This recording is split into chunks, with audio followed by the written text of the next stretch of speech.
more than you think. Stay tuned to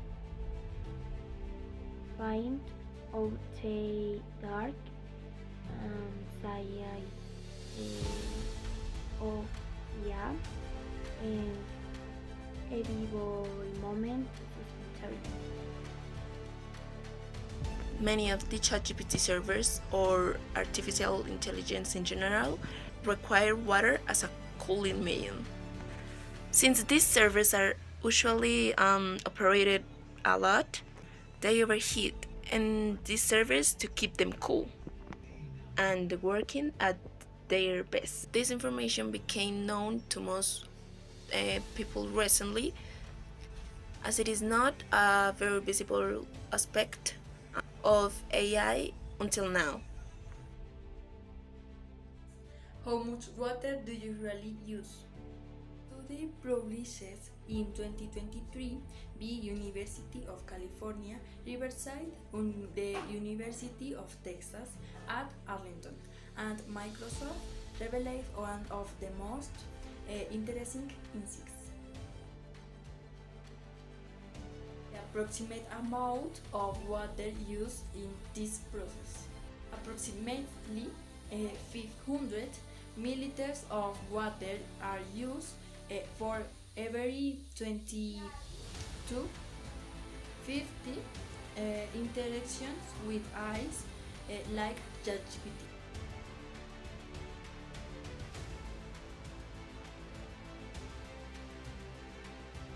Now we'll ask Christina what is personification in ChatGPT. Questions about clear water footprint. Now we'll ask Christina what is personification in ChatGPT. Questions about clear water footprint. The water I use comes from local sources, such as public networks or wells. It's primarily used to cool the servers I run, because they get incredibly hot. Some of the water evaporates in that process and is lost. In short, without water, I overheat. How sincere are companies regarding this issue? The tech industry is still not entirely transparent about its water footprint. Many companies publish sustainability reports, but they don't always detail how much water they use specifically to cool their servers.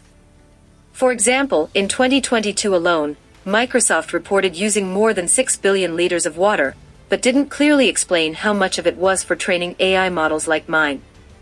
And other companies, like Google or Amazon, also publish general figures, but don't separate out. Third question. What are big tech companies doing to reduce this impact? Some tech companies are starting to take steps. For example, they're changing the type of cooling they use. Instead of using water, they're opting for air-powered systems, or using recycled water instead of taking it directly from natural sources. They're also building data centers in cold regions, such as Scandinavia, where they need fewer resources to cool servers. Microsoft, for example, pledged to be water positive by 2030, meaning it wants to return more water than it consumes. But there's still a long way to go before that becomes a general reality.